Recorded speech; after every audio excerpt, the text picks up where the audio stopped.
apalagi ya itu kali ya. Jadi adik-adik ada pula yang sudah mendengar ya, tapi mungkin ada yang belum kenal ya. Saya di Bantul adik-adik prakteknya di Bantul. Kalau kalau orang nyebut Pak Muhartono atau Dr. Muhartono di Bantul ya. Dan setiap hari tadi saya sudah dikenalkan, saya di Fakultas Kedokteran Universitas Lampung, dan apa lagi ya yang sedang kenalkan ya. Adik-adik ini ilmu patologi, barangkali adik-adik tidak tahu ya patologi apa ya gitu ya. Jadi banyak spesialis di Fakultas Kedokteran ya, spesialis Fakultas Kedokteran. Mungkin yang patologi ini adik-adik nggak ngerti. Kalau spesialis penyakit dalam, adik-adik paham ya. Spesialis anak, spesialis kebidanan, adik-adik paham ya. Cuman kalau patologi mungkin barangkali tidak paham ya. Jadi patologi itu terutama patologi anatomi ya. Jadi satu ilmu yang singkatnya itu untuk mendeteksi ya, mendeteksi kondisi-kondisi yang tidak fisiologi atau patologi, utamanya yang terkait dengan kanker.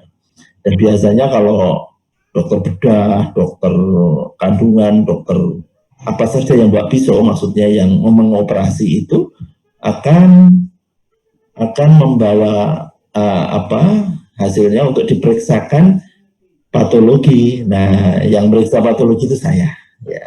Yang meriksa patologi itu saya, itu ya. Termasuk yang adanya kelainan di payudara, ada kelainan, ada benjolan di payudara, itu yang meriksa juga saya.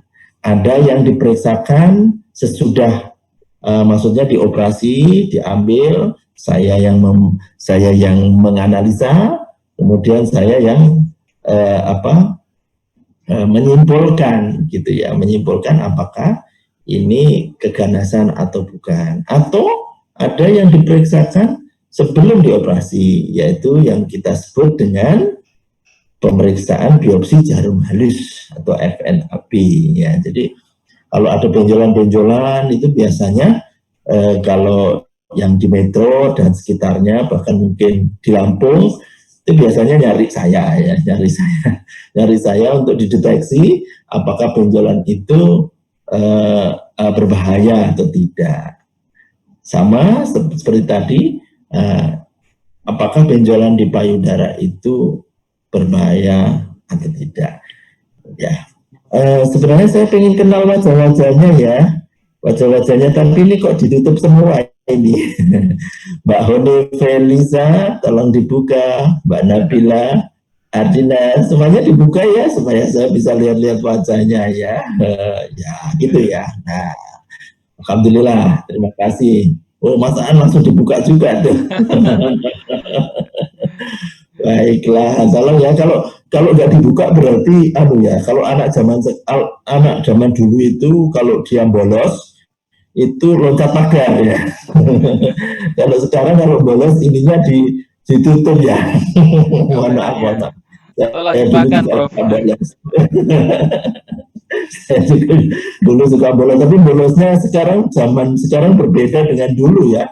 Bolosnya kalau zaman sekarang ininya ditutup ya. Baik adik-adik, kita sudah kira-kira tahu ya apa sih sebenarnya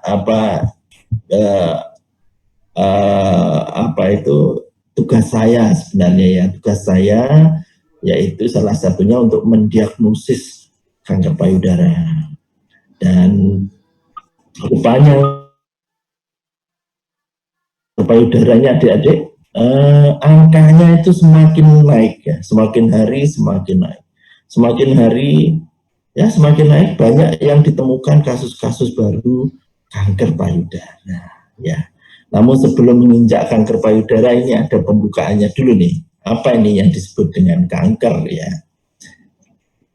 Nah ini adik-adik, kanker adalah pertumbuhan abnormal dari sel tubuh yang tidak terkendali ya. Jadi pertumbuhan abnormal dari sel-sel tubuh yang tidak terkendali, memiliki karakteristiknya tumbuhnya cepat, nyeri, bisa iya, bisa tidak, tapi yang jelas dia bisa merusak jaringan sekitarnya, dan dia berpotensi untuk menyebar ke seluruh tubuh yang kita sebut dengan metastasis ya. Metastasis. Nah, yang ini yang ditakuti adik-adik. Kanker itu kalau dia menyebar, kemudian metastasis, itu yang ditakuti. Karena, nah itu, karena berhadapan dengan kematian gitu ya. Jadi itu yang paling ditakuti di cancer tersebut, termasuk kanker payudara. Dan kanker payudara saat ini itu paling tinggi di Indonesia, di dunia juga, walaupun yang kedua adalah kanker mulut rahim. Atau bisa kanker mulut rahim yang pertama, bisa kanker payudara yang kedua. Di negara-negara maju, adik-adik, kanker payudara ini justru yang utama, yang urutan pertama. Kanker serviksnya urutan kesekian. Tapi di Indonesia dulu, pada zaman dulu, itu kanker serviks yang pertama, tapi sekarang sudah mulai digeser dengan kanker payudara. Seperti tadi dikatakan di awal, bahwa di negara maju banyak kanker payudara. Berarti Indonesia ini Indonesia ini tumbuh ke arah negara yang maju. Artinya ternyata indikasinya dari kanker payudara itu sendiri salah satu indikasi indikator bahwa pola makan yang ada saat ini menuju justru ke kanker payudara, gitu ya. Jadi banyak kanker payudara diakibatkan oleh faktor-faktor makanan yang modern saat ini dikonsumsi. Lanjut ya. Lanjut ya. Nah, ini situasinya ya, situasi kanker di dunia ini. Konon kabarnya ada yang meneliti epidemiologinya ya. Ini akan meningkat 3 kali lipat dari sekarang mungkin ya, atau dari tahun sebelumnya. Ini meningkat 300% ya, berarti 3 kali lipat ya. Pada tahun 2030, terutama pada negara berkembang, karena negara berkembang ini akan terus menjadi negara-negara yang maju, sehingga konsumsinya sudah berbeda tentang makanan-makanan berkenaan dengan nantinya menjadi kanker payudara. Namun di negara-negara maju situasinya justru akan turun karena alat deteksinya sudah maju, sehingga bisa dilakukan pengobatan. Coba kita lihat ini estimasi presentasi kasus baru dan kematian akibat cancer. Nah, ternyata ini berdasarkan survei. Nah, kita lihat ya, kanker payudara luar biasa. Ini paling tinggi di antara kanker-kanker, ya toh? Dan angka kematiannya ini seluruh dunia ya, angka kematiannya ya, kalau menderita kanker payudara sepertiga akan meninggal. Tapi di Indonesia lebih banyak lagi, mungkin 50% lebih, ya toh. Ini tergantung di negara mana, di negara maju atau negara berkembang atau negara tidak maju ya. Tentu angka kematiannya berbeda. Kalau yang paru ini menempati posisi ketiga ya, dan justru angka kematiannya paling tinggi karena mungkin letaknya di paru, jadi sulit untuk sulit untuk dioperasi gitu ya. Nah, sekarang juga meningkat yang prostat dan seterusnya. Itu kira-kira memberi gambaran pada kita bahwa kanker payudara itu memang masalah dunia, masalah di Indonesia, ya. Yang sekarang jadi masalah kan corona ya. Namun ternyata bahwa kanker payudara ini terus meningkat.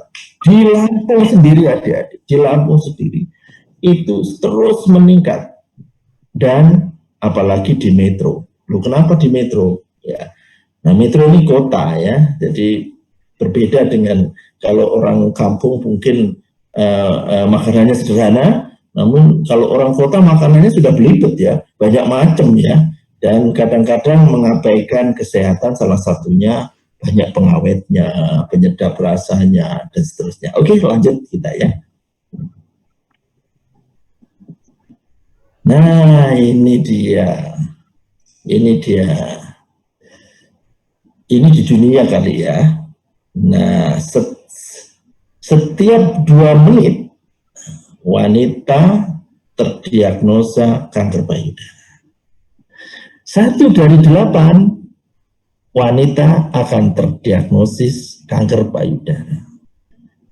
Oh, di Indonesia rupanya 80% masyarakat Indonesia ini tidak mengerti pentingnya pemeriksaan dini. Jadi kanker payudara itu ya biasanya kalau sudah berobat itu sudah apa ya, stadiumnya sudah lanjut. Rata-rata orang kita seperti itu. Yang dibawa ke tempat saya rata-rata sudah gerowong. Gerowong itu apa ya? Yang sudah luka terus kemudian menimbulkan bau busuk dan seterusnya, dan itu yang stadiumnya tinggi sekali.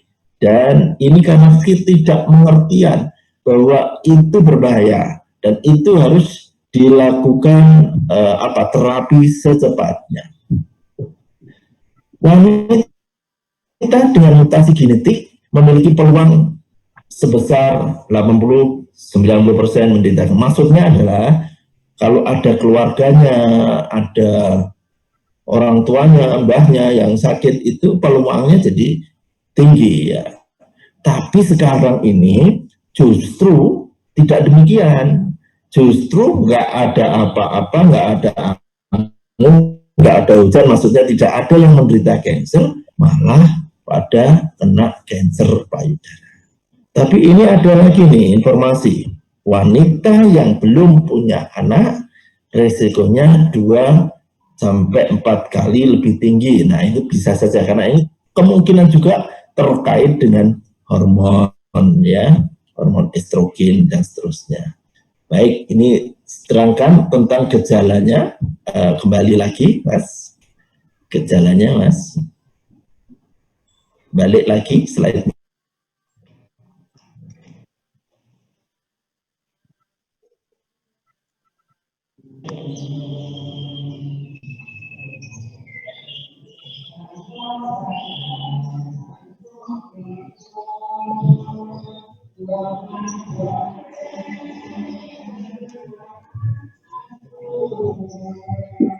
Izin Prof, halo Prof.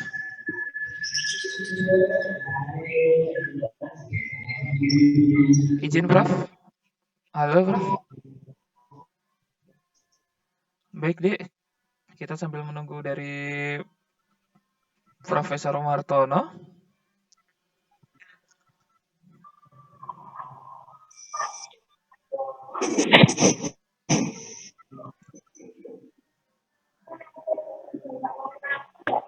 Nanti loh.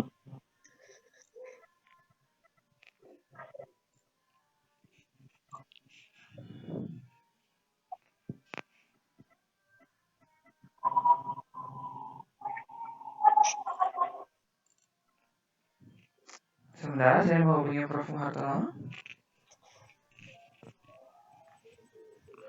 Aduh, mohon maaf. Rupanya tiba-tiba komputernya bermasalah. Jadi ini pindah ke HP. Mohon maaf ya. Baik Prof, baik Prof. Kita lanjutkan lagi. Jadi gejalanya berupa benjolan. Jadi kalau di payudara ada benjolan, memang harus segera diperiksakan ya. Terus kemudian perubahan kulit, bisa merah, bisa lekuan, tekstur dan sebagainya, bisa kulit jeruk. Kalau ini sudah terjadi, ini sebenarnya sudah telat ini ya. Kalau ada perubahan kulit itu sebenarnya sudah telat. Perubahan posisi puting, terutama dia akan masuk ke dalam. Nah, ini sebenarnya kalau sudah itu menandakan bahwa dia lebih ke arah stadiumnya agak tinggi ya. Karena kalau ke kulit itu sudah stadiumnya sudah 3. Benjolan di ketiak, apalagi nih benjolan di ketiak berarti sudah metastasis ke ke ketiak ya, ke ketiak. Lanjut. Yeah.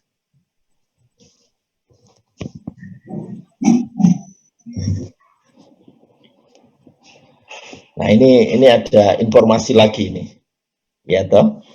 Siapa saja yang rentan. Nah, ada faktor yang dapat diubah dan ada faktor yang tidak dapat diubah. Jadi yang rentan ya yang tidak punya anak, KB-nya KB hormonal, KB suntik, KB pil, macam-macam itulah ya. Terapi hormon jadi pada saat menopause itu orang kan ini ya, hormonnya berkurang terutama estrogen, progesteron, supaya tidak menopause dia suntikkan hormon estrogen sehingga memperpanjang. Nah ini juga dapat terjadi cancer ya, tidak menyusui. Nah ini harus dihimbau pada ibu-ibu untuk selalu menyusui anaknya, sebab kalau tidak bahaya mengancam adalah cancer. Konsumsi alkohol, obesitas ya, gemuk. Nah, jangan gemuk ya, karena itu bisa terkait dengan cancer payudara. Kurang olahraga. Nah ini harus sering olahraga, paling tidak menggerakkan badannya sebelum sekolah itu atau sebelum mandi itu 30 menit sehingga kita bisa berolahraga, kemudian ini bisa mencegah terjadinya cancer. Jenis kelamin perempuan, ya memang biasanya cancer itu ada di perempuan karena perempuan yang punya payudara. Namun di laki-laki juga punya payudara ya, dia kecil sekali kemungkinan. Jadi yang lebih banyak kanker payudara itu justru pada perempuan. Usianya biasanya 50 tahun. Ya, namun sekarang adik-adik udah bergerak ke bawah. Biasanya kalau usia 50 tahun ada benjolan di payudara, harus segera diperiksakan karena kemungkinannya adalah ganas. Namun demikian sekarang ini sudah mulai bergeser. Usia 40 juga kena, usia 30 kena, bahkan usia 20 juga bisa kena. Riwayat keluarga, nah ini kalau ada riwayat keluarga, ini harus hati-hati. Ini sih apa orang tua atau mungkin apa mbah-mbahnya ada yang kena, ya harus waspada. Yang nanti kita akan terangkan untuk pemeriksaan payudara sendiri dari apa yang kita sebut tadi waspada ya, waspada terhadap cancer karena ada orang tuanya atau siapa. Nah, namun demikian tidak ada orang tua yang sakit, tidak ada mbahnya yang sakit, bulenya tidak sakit dan sebagainya. Sekarang bisa terjadi cancer payudara. Ras kulit putih itu biasanya lebih sering terkena ya, dan negara Asia itu jarang konon kabarnya.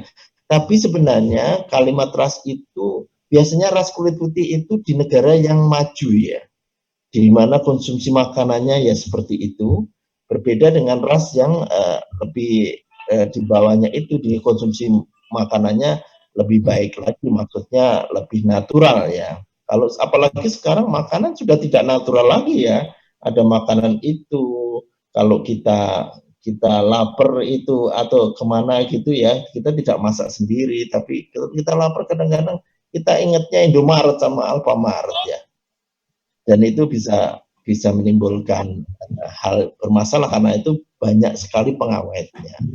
Riwayat penyakit payudara, nah ini juga kalau ada penyakit payudara, nah ini mesti harus hati-hati ke depannya. Waktu men dan menopause. Menopause yang panjang, biasanya orang perempuan itu menopausnya adalah di usia 50 tahun, plus minus. Ada yang 48. Tapi kalau panjang 55 masih men, 60 masih men. Nah, ini malah justru beresiko terhadap cancer payudara. Waktu men, misalnya men itu adik-adik biasanya usia berapa ya? 10, 11 ya? Oke, 11, 12 oke deh ya. Tapi kalau lebih dini lagi, itu juga beresiko. Baik, selanjutnya. Nah, ini ada gejala-gejala ya, gejala-gejala. Tapi biasanya nampak yang di sini biasanya pada orang yang di usia 50 tahun ke atas. Namun tadi dikasih tahu bahwa benjolan itu sekarang sudah bergeser, tidak 50 tahun lagi, 40 tahun itu sudah harus waspada rupanya. Jadi kalau ada benjolan, nah ini harus segera diperiksakan ya adik-adik, ada benjolan. Gimana cara meriksanya? Nanti akan diberitahu mengenai pemeriksaan payudara sendiri. Kalau timbul benjolan atau keluarganya kok saya ada benjolan, jangan dibilangi ya sudah enggak apa-apa bawa ke dukun, jangan ya adik-adik ya. Bawa ke dokter ya. Ya sekaligus promosi dokter yang urusan begini untuk mendetek adanya suatu kanker payudara itu adalah dokter PA, yaitu dokter patologi anatomi. Kemudian ada lekuan atau ada perubahan pada kulit ya, kayak seperti kulit jeruk atau terjadi retraksi dan sebagainya. Ini ya harus diwaspadai. Atau ada perubahan kulit di sekitarnya. Nah, ini harus diwaspadai. Atau nipelnya ketarik. Nipelnya tidak menonjol. Nipel itu puting ya, puting susunya tidak menonjol, ketarik ke dalam. Ini ya juga harus diwaspadai. Apalagi di nipelnya keluar darah. Ini juga harus diwaspadai. Ya, harus diwaspadai. Nah, kalau waspada jangan terus kemudian waspada saja, udah dibiarin gitu aja. Disarankan untuk membawa ke dokter. Ke dokter apa saja boleh.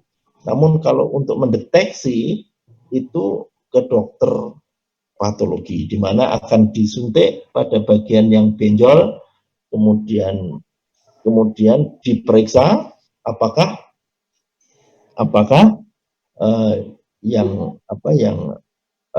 yang diperiksa itu jinak atau ganas. Kalau ganas nantinya adik-adik biasanya dilakukan mastektomi. Apa itu mastektomi? Jadi susunya diambil semua.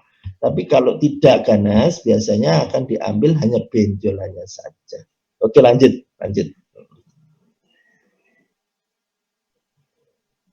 Nah, ini contoh-contohnya ya, contoh-contohnya ada kulit yang berlekuk-lekuk. Kadang kita mendiagnosanya seperti kulit jeruk, kemudian ada benjolan, terus ada pembuluh darah yang banyak di situ, kita mesti curiga bahwa itu suatu cancer. Ada puting yang ketarik sekali lagi, terus ada koreng di payudara, kita mesti harus curiga bahwa ini adalah kemungkinan cancer. Nah, untuk memastikan apa? Memastikan yaitu dengan pemeriksaan patologi anatomi. Ya, lanjut. Benjolan payudara yang tumbuh tanpa rasa sakit. Jadi kalau biasanya kalau orang berobat ke tempat saya untuk mendeteksi, udah ketakutan dulu payudaranya. Jadi pertanyaannya adalah benjolannya lama atau baru saja misalnya ya, sakit atau tidak ya. Kalau sakit itu kita terus alhamdulillah ya, kemungkinannya tidak ganas karena baru saja ya. Tapi kalau stadium lanjut juga sakit, kanker payudara kalau stadium lanjut sakit. Tapi kalau yang pertama justru dia tidak menimbulkan rasa sakit. Kalau ada rasa sakit ya bukan cancer biasanya. Tapi untuk sekali lagi untuk mendeteksinya adalah dengan pemeriksaan patologi anatomi.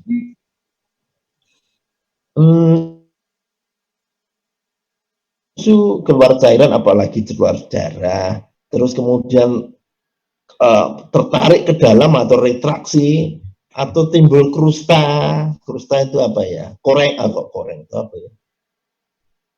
Kayak orang apa ya, sampo kepala itu keluar krusta ya, krusta itu yang putih-putih itu loh ya. Kelainan kulit yang tadi disebut juga ada luka, ada vena yang banyak, benjolan di ketiak, apalagi tangannya edem ini udah apa ini, udah lanjut itu ya. Sesak, nah ini jangan-jangan sudah masuk ke paru-paru ya. Nyeri tulang, jangan-jangan dia sudah metastasis ke tulang. Ini adalah gejala-gejala yang sudah metastasis ya. Lanjut. Kapan waktu yang tepat untuk diperiksa? Ya, sebenarnya kalau orang sudah puber, memang harus sudah mulai diperiksa. Jadi sekarang ini kita mengedukasi pada adik-adik untuk sangat perhatian, paling tidak perhatian terhadap diri sendiri, dan juga menyampaikan kepada orang tuanya, menyampaikan ke sekitarnya. Apalagi saya dengar tadi PMR ya, ini sangat bagus untuk untuk promosi atau penyuluhan kepada siapa nih, kepada keluarganya. Misalkan contoh ada keluarganya yang kok saya ada benjolan ya, adik-adik bisa bercerita banyak. Oh, harus diperiksa dulu ya, betul enggak benjolan itu? Oh, harus kemana ini ada benjolan ini perginya? Jadi adik-adik bisa cerita di situ. Jadi pemeriksaan itu sebaiknya dengan pemeriksaan payudara sendiri atau yang kita sebut dengan sadari, yang dilakukan 1 minggu setelah menstruasi. Biasanya itu memang karena kalau pas menstruasi atau sebelum-sebelumnya itu masih ada pengaruh hormonal ya, sehingga kadang-kadang ada false positif atau false negatif. Sehingga kalau di 1 minggu memang itu yang tepat karena hormonnya tidak lagi terganggu, sehingga kita bisa melihat bahwa kalau ada benjolan itu betul-betul benjolan. Sebab ada juga ya yang periksanya karena tidak di waktu yang tepat itu mengakibatkan oh ini benjolan. Nah, ternyata itu bukan benjolan karena masih pengaruh dari hormon ya, pengaruh dari hormon haid ya, yaitu estrogen dan progesteron. Jadi pemeriksaan payudara secara klinis, jadi klinis itu dilakukan oleh dokter. Oh iya ini ada benjolannya, nah gitu ya. Atau dilakukan mamografi screening. Kadang-kadang tidak ada benjolannya, kalau dilakukan mamografi ini akan terlihat mulai timbul benjolan. Yuk lanjut. Nah, bagaimana cara melakukan? Di bawah ini ya. Jadi tangan kanan akan memeriksa payudara kiri, tangan kiri akan memeriksa payudara kanan ya. Contoh, tangan kanan akan memeriksa payudara kiri, maka gerakannya adalah memegang payudara ya begini ya, ke atas ke bawah, ke atas ke bawah, ke atas ke bawah, ke atas ke bawah ya. Kalau dirasakan timbul benjolan, harus segera diperiksakan atau diputer. Nah, diputer begini ya. Nah, tangan kanan periksa payudara kiri ya. Terus kemudian dari nah begini ya, maaf. Jadi kalau ke dalam dan keluar. Lanjut. Sebenarnya nah ini ya. Nah kalau kita periksa itu sebaiknya di kamar mandi boleh ya. Karena kalau di kamar mandi kan kalau ada kacanya lebih enak lagi, kita bisa inspeksi payudaranya itu ada benjolan atau tidak ya. Seperti itu ya. Kita melihat di kamar mandi dengan cara ya seperti itu, melihat terus kemudian tangannya diangkat atau tangannya malang kerik ya bagaimana.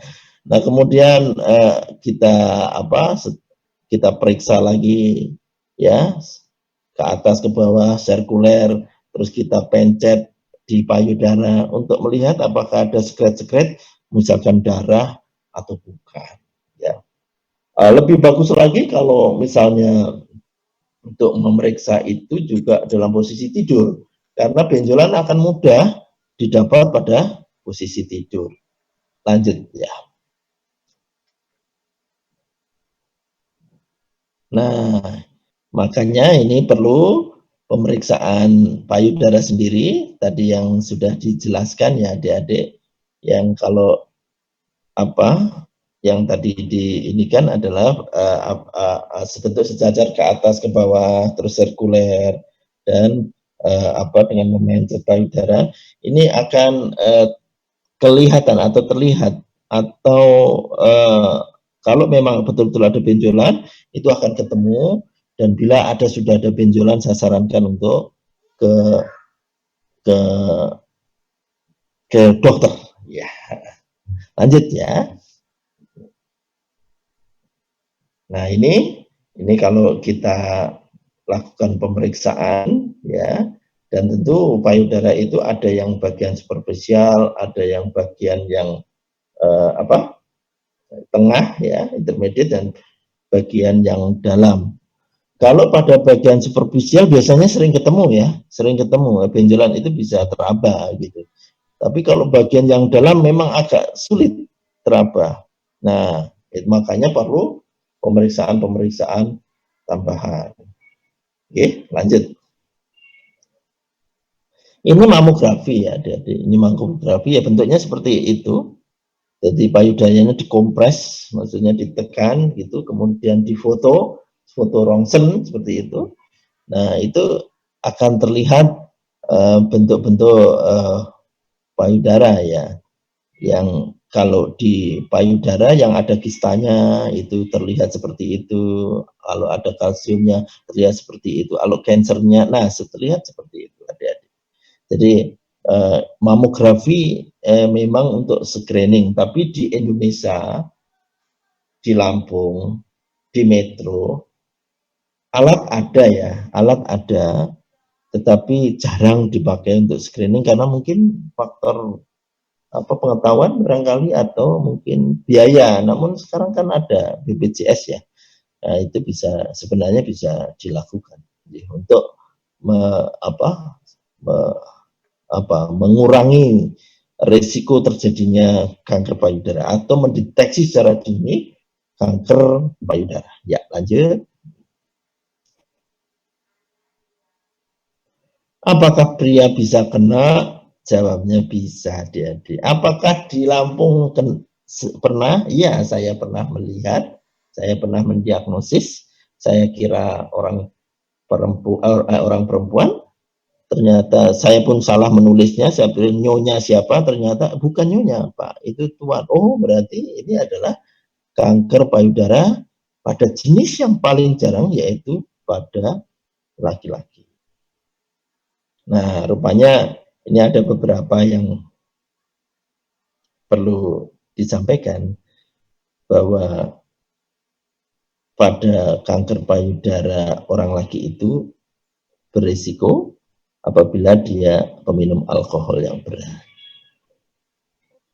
Ya, terus kemudian ada penyakit liver kronis, ada herediter, berat badannya yang gede, dan ada mutasi. Mutasi terutama adalah mutasi gen BRCA atau breast cancer 2. Dan kemungkinannya hanya 1 di antara 1000 orang, tapi bisa saja terjadi. Lanjut. Oh, ini menerangkan breast cancer ya. Nah, ini hanya 1% ya adik-adik, dan jarang sekali ya. Mungkin ada kaitannya dengan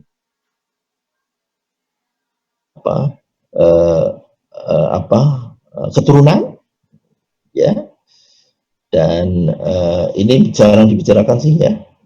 Kemudian ada masalah dengan mamografinya dan seterusnya ya, dan ini jarang sekali tapi ada. Lanjut nih.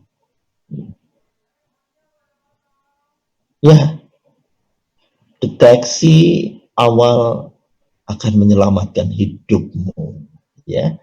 Jadi rata-rata di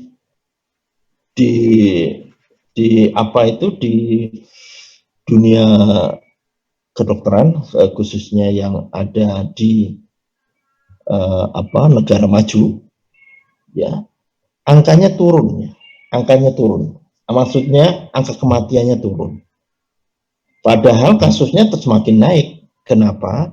Karena sudah ada timbul kesadaran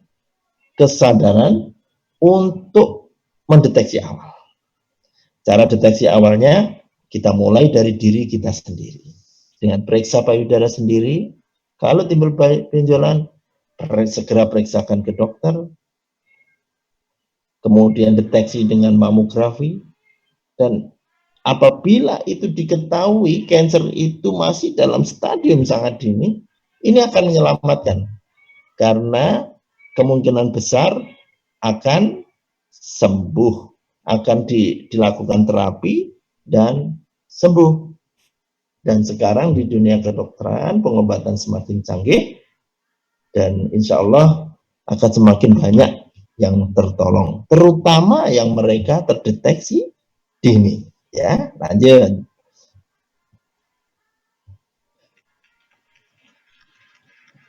Nah, ini contoh ya adik-adik, ini contoh ya, kalau kita lihat bentuk-bentuknya seperti ini ya. Kalau yang kita lihat ini ya luar biasa ya, bentuknya seperti itu ganas itu. Dan kalau yang di sebelah kanan atas itu yang sudah dioperasi di mastektomi, jadi susunya hilang karena memang harus diambil semua susunya pada saat dia terkena kanker. Ini ya sudah terlambat tadi, ini sudah terlambat. Maksudnya terlambat itu dia periksa ke mana ke dokter ini sudah pada stadium yang lanjut. Itu jangan sampai terjadi. Karena pada stadium awal itu bisa menyelamatkan hidupnya. Kalau stadium lanjut maka kemungkinan pengobatannya menjadi lebih sulit dan lebih sulit, dan angka harapan hidupnya, angka kemampuan bertahan hidupnya menjadi lebih rendah ya. Oke, lanjut. Baik. Oke. Ampun, Prof. Adik-adik, ya sudah cukup ya. Baik, silakan Mas Sofyan. Baik, terima kasih Prof atas penjelasannya. Jadi adik-adik udah kerasa ya gimana kalau nanti kuliah di kedokteran ya. Nanti kalau misalkan ada yang masuk di situ ya insya Allah masuk semua ya yang ada di sini ya, masuk kedokteran semua, nanti ketemu dengan Prof untuk kuliah lebih lanjutnya. Baik, sekali lagi terima kasih Prof. Baik, saya akan buka sesi pertanyaan ya untuk adik-adik. Silahkan untuk 3 penanya ya. Baik, ini oke. Silahkan. Itu iPhone tuh siapa, Dek ya? Perkenalkan diri, terus dari kelas mana ya? Namanya bukan iPhone kan ya? Bukan, lupa kasih nama, Pak. Oh, baik, silahkan. Ya, Assalamualaikum warahmatullahi wabarakatuh. Nama saya Reva dari kelas 81. Saya mau tanya, Pak, terapi kanker payudara itu kayak mana sih, Pak, prosesnya, terapinya gitu, Pak? Ya. Baik, langsung aja ya Mas ya. Baik, langsung dijawab oleh Prof. Muhartono. Silakan, Prof. Terima kasih Mbak Reva. Jadi terapi kanker payudara itu pada prinsipnya banyak dan memang harus dilewati gitu ya. Tapi ada juga yang tergantung dari stadiumnya, ya, tergantung dari kondisi yang ada, terutama stadium ya. Stadium itu dia itu sudah pada tahap mana. Kalau sampai paru-paru seperti apa, kalau belum sampai paru seperti apa, kalau cuma deteksi dini seperti apa, ini banyak. Tapi prinsipnya kanker payudara itu yang pertama dioperasi ya, dioperasi. Yang kedua kemoterapi. Yang ketiga, hormonal terapi. Hormonal terapi, jadi dikasih hormon-hormon tertentu, terus kemudian ada lagi terapi target, ada lagi terapi target sebelum kemoterapi itu ada lagi apa itu radiasi ya, radioterapi ya. Jadi, saya jelaskan satu-satu ya. Jadi kalau operasi, kalau dia itu stadiumnya dini, itu biasanya tidak diangkat semua ya. Karena biasanya kalau kanker payudara, itu diangkat semua. Kalau stadiumnya dini, dan orangnya masih muda, masih ini dan sebagainya ya, masih memerlukan itu ya, tentu operasinya mungkin tidak seagresif. Tapi ada juga, udah daripada nanti timbul lagi, agresif juga, yaitu di mastektomi atau diambil payudaranya. Ya. Terus kemudian setelah diambil payudaranya, pasien akan didiagnosis dulu ya, didiagnosis kanker payudara jenisnya apa, terus kemudian dicek hormonnya apa, reseptor hormonnya, misalnya estrogen reseptornya positif apa tidak, progesteron reseptornya positif atau tidak, dan setelah itu biasanya diberikan kemoterapi. Setelah operasi itu kemoterapi ya biasanya tiap 3 minggu dia diinfus, disuntik kemoterapi, ya sehari berikutnya pulang, 3 minggu lagi dipanggil lagi untuk dilakukan kemoterapi sehari, terus kemudian pulang. Kemoterapi itu seperti diinfus, tapi dimasukin obat yang obat itu obat kemoterapi, ya. Dan kemoterapi itu bisa di awal dan di awal sebelum operasi bisa, sesudah operasi juga bisa.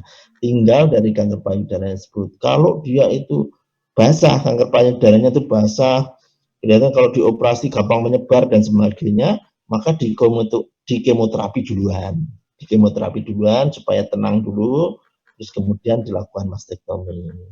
Dan kemoterapi itu biasanya antara 6 sampai 9 ya, 6 atau 9, 6, rata-rata 8 kali kemoterapi.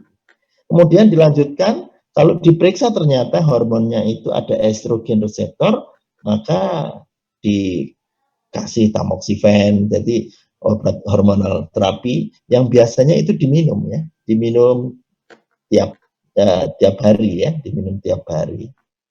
Tergantung dari dokter bedahnya ya, nanti seperti apa. Dan terapi yang terakhir itu adalah terapi target ya. Jadi pada saat sudah operasi kan diperiksa tadi ya, diperiksa apakah ganas apa enggak. Selain itu juga diperiksa hormonalnya, estrogen reseptor, dan selain itu juga diperiksa reseptor HER2-nya. Reseptor HER2 itu jadi kalau dia ditemukan positif, maka obatnya adalah Herceptin. Nah, itu terapi target. Dan itu yang apa? Yang dilakukan seperti itu ya. Jadi ada terapi target yang apa bisa dilakukan. Jadi kesimpulannya terapi itu adalah operasi, kemoterapi, kemudian hormonal terapi, dan terapi target. Baik, terima kasih Prof. Ya Pak, monggo. Baik, silakan Cukup. untuk yang lain. Nazwa ya? Loh, kok nggak ada suaranya? Halo? Pak, halo? Ya, halo, Tiffany ya? Silakan untuk pertanyaannya, Tiffany.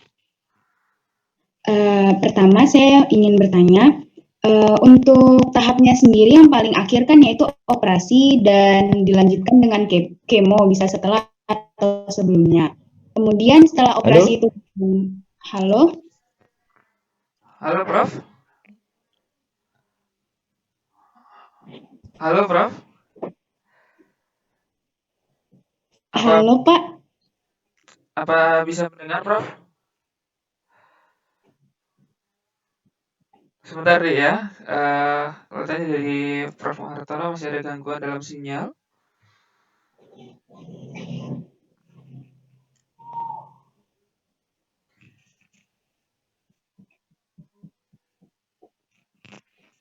Baik, masih ada gangguan. Ya, mohon tunggu sebentar. Tiffany ya. Ada gangguan, ada gangguan. Iya. Baik, Coba, silakan. coba. Silakan Tadi Tiffany untuk mengulang eh, pertanyaannya. oke. Ini Profesor, pertanyaan pertamanya, kan kalau misalnya tahap terakhir dari kanker payudara yaitu operasi dan dilanjutkan dengan kemo setelah operasi. Nah, apakah ada kemungkinan besar lagi jika payudara yang sebelahnya bakal kena kankernya juga seperti itu? Eh, Terus pertanyaan yang kedua, boleh Pak? boleh. Ya, silakan, silakan. Oke. Itu kan ciri-ciri maksudnya gejala kanker payudara itu ada perubahan bentuk kulit dari payudaranya. Nah, kalau misalnya kita sedang mengalami perubahan, maksudnya penurunan atau kenaikan berat badan, itu kan otomatis payudaranya juga bentuknya beda. Nah, itu kayak ada samar-samar stretch mark gitu. Dan apakah itu termasuk gejala kanker payudara? Ya, terima kasih pertanyaannya ya. Apakah mungkin setelah dioperasi tersebut sebelahnya bisa kena ya? Terus kemudian yang kedua adalah perubahan bentuk kulit tadi, terutama pada teman-teman yang obes barangkali, apakah itu termasuk gangguan atau yang kita sebut gejala daripada kanker payudara ya. Jadi yang pertama adik-adik ini jawabnya bisa ya, bisa kena. Ini kebetulan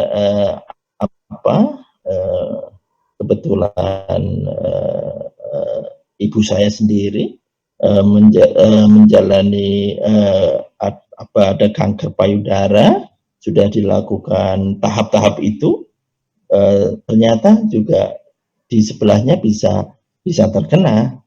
Nah, kalau sudah terkena lagi gimana? Ya tahap tadi diulangi lagi. Jadi ada operasi, kemoterapi lagi, hormonal terapi, terapi target. Tapi kalau kita mengikuti prosedur itu, insya Allah ya, insya Allah bisa sembuh ya. Hingga saat ini pengobatan itu semakin maju. Jadi contohnya, alhamdulillah ini ibu saya sendiri, itu stadiumnya kalau dihitung itu sudah 3A pada saat terkena, pada saat itu di usia 63 tahun kena, terus kemudian muncul lagi residip di sebelah kirinya, kemudian dilakukan terapi yang sama, alhamdulillah ya hingga saat ini sehat dan semakin sehat. Sekarang usianya 71, masih sehat dan alhamdulillah masih bisa menjalankan aktivitas dan ya pergi haji bisa, umroh bisa gitu ya, dari sendiri malah ya. Dan ini sesuatu yang luar biasa bahwa pengobatan di kita saat ini kalau masyarakat itu mengikuti, insya Allah itu kemungkinan sembuhnya lebih tinggi. Kenapa kok pada banyak yang gagal? Karena dia tidak mengikuti terapi yang disarankan oleh dokter, dia lebih cenderung untuk percaya kepada apa istilahnya orang pintar gitu ya, orang pintar. Nah itu yang karena dibawa ke orang pintar kemana-mana balik lagi stadiumnya sudah stadium 4. Nah itu yang agak menyulitkan untuk dokter-dokter kita, yaitu dokter-dokter Indonesia untuk menyelesaikan masalah kanker payudara, karena budaya, karena kebiasaan, adat dan sebagainya itu memang ya itu yang harus juga kita beri penjelasan. Salah satu upayanya saat ini kita bertemu dengan adik-adik agar adik-adik menjadi terdepan untuk menjelaskan mengenai kanker payudara. Ya. Terus yang kedua perubahan kulit. Jadi perubahan kulit ini Jadi setiap apa yang berubah sebaiknya dibawa ke dokter aja ya, dibawa ke dokter untuk dipastikan bahwa itu cancer atau bukan. Namun kalau yang diceritakan tadi, kalau yang diceritakan Tiffany tadi, saya kira itu bukan. Kalau ragu-ragu, periksa aja ke dokter. Kalau yang perubahan kulit yang sangat itu biasanya retraksi ya, kulitnya tuh ketarik ke dalam atau bergelombang sehingga seperti kulitnya jeruk ya. Jeruk bukan jeruk yang kecil ya, jeruk apa jeruk Bali itu loh, yang gede itu loh ya. Itu ada perubahan di situ. Nah, itu yang memang sangat dicurigai. Namun kan Dek Tiffany ini kan belum dokter ya. Jadi sebaiknya kalau Dek Tiffany menemukan hal begitu, sarankan untuk ke dokter. Dokter yang tepat untuk mendeteksi ini adalah dokter patologi. Ya. Kalau di Metro ini sudah ada 3 kalau nggak salah ya, termasuk saya. Itu ya, Tiffany ya. Lanjut. Terima kasih, Pak. Sama-sama. Terima kasih Prof. Satu pertanyaan lagi, Dek. Masih ada waktu 10 Saya menit. Ya, dengan siapa? Nama saya Nadia Viva Patnarini dari SMP 1. Saya Kelas- mau nanya, Pak. Kelas berapa? Kelas Ya? 8. Kelas Kelas 8. 8. Saya mau nanya, Pak. Kalau misalnya bentuk payudaranya itu nggak kayak bentuk payudara orang biasa. Jadi tuh agak lonjong, terus tuh turun ke bawah. Nah, itu terus tuh kayak ada lebih padat gitu. Itu termasuk kanker bukan ya, Pak? Kembali lagi ya, Dek ya. Dek Nadia ya, terima kasih, ini pertanyaannya bagus sekali ya.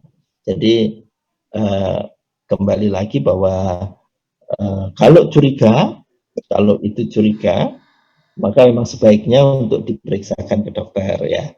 Karena dokter akan memeriksa dengan tangannya untuk mendetek, kemudian juga dengan USG itu bisa dilakukan. Kalau dengar ceritanya sih 50-50 ya, 50-50 karena ada padatnya dan sebagainya, itu 50-50.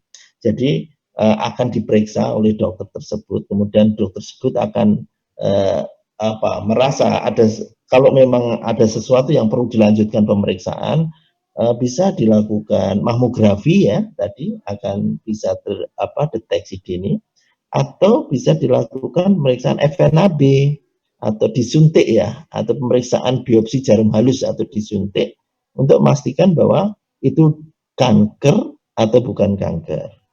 Kalau saya lihat sih mungkin dia bukan ya, kalau menurut saya sih bukan.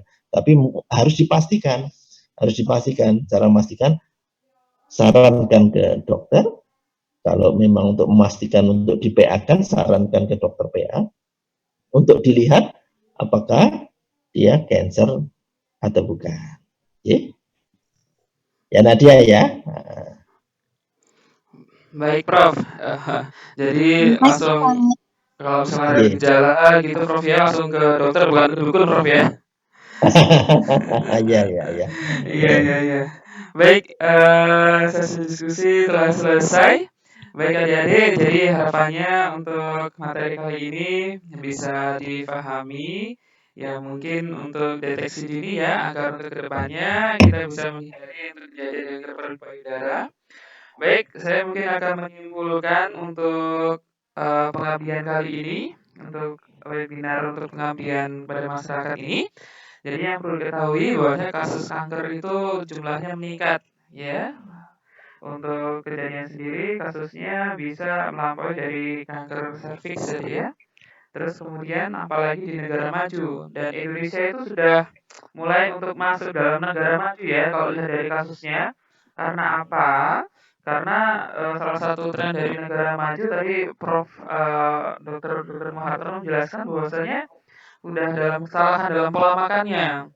Jadi kayak misalkan fast food, terus kemudian makanan yang kandungan kimianya cukup banyak ya, pengawet, pemanis ataupun yang lainnya. Itu juga sebagai pemicu untuk terjadinya kanker payudara. Terus kemudian jika ada benjolan atau gejala-gejala lainnya yang menyerupai dari kanker payudara, segera ya untuk dilakukan pemeriksaan ke dokter ya. Apalagi kalau di Metro bisa itu datang ke kliniknya Prof. Dr. Muhartono yang ada di Bantul ya. Jangan ke rumahnya ya, tapi langsung ke kliniknya.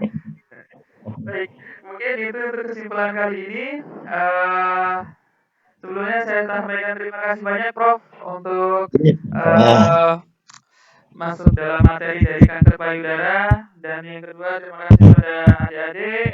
Semoga untuk ilmu ini sebagai satu pegangan buat adik-adik semuanya, khususnya untuk yang adik-adik yang aktif nih di BMR dan juga di OSIS ya, juga salah satu sebagai penerus nih. Kalau BMR itu ibaratnya pegangan tangan dari tenaga kesehatan untuk promosi kesehatan, khususnya untuk tingkat sekolah nih ya, khususnya untuk remaja-remaja putri, seperti itu. Baik, terima kasih Prof untuk kehadirannya sekali lagi Prof. sama-sama. Iya, iya. Sebelumnya mungkin kita bisa foto dulu, diharapkan untuk adik-adik semuanya dibuka kameranya ya. Sesi foto. Ya, sesi foto silakan dibuka semua kameranya. Eh, Untuk Pak Aan mungkin kalau misalkan nggak dibuka nggak apa-apa Pak Aan. Baik, untuk Dek Vika, Dek Viola, Dek Sinbi, Dek Zahra, silahkan untuk membuka kameranya. Kita akan foto sebentar, sesi foto. Ya, siapkan gaya terbaiknya sebelum saya menghitung ulang. Ya, menghitung mundur. Kurang satu lagi. Tuh, Viola. Silakan Dek Viola. Baik, saya hitung mundur ya. 3, 2, 1. Baik. Terima kasih untuk kehadirannya semuanya ya. Kemudian nanti akan saya berikan untuk adik-adik semuanya itu bukan pulsa lagi deh ya, tapi pertanyaan nih. Pertanyaan nanti lewat grup aja deh ya. Jadi harapannya nanti materi akan saya sampaikan lewat grup juga deh ya. Jadi biar bisa jadi pegangan kalian, khususnya untuk yang adik-adik PMR nih ya, untuk bekal bagaimana sih untuk lihat gejala apakah ini payudara bukan. Kalau misalkan gejala sudah mendekati seperti itu, silahkan segera untuk ke dokter ya. Terima kasih Prof. Muhar atas kehadirannya. Sekali lagi mohon maaf Prof ya jika ada beberapa kekurangan. Sama-sama. Izin lab ya. Ya, silakan Prof. Silakan Prof. Terima kasih banyak Prof. Waalaikumsalam warahmatullahi wabarakatuh.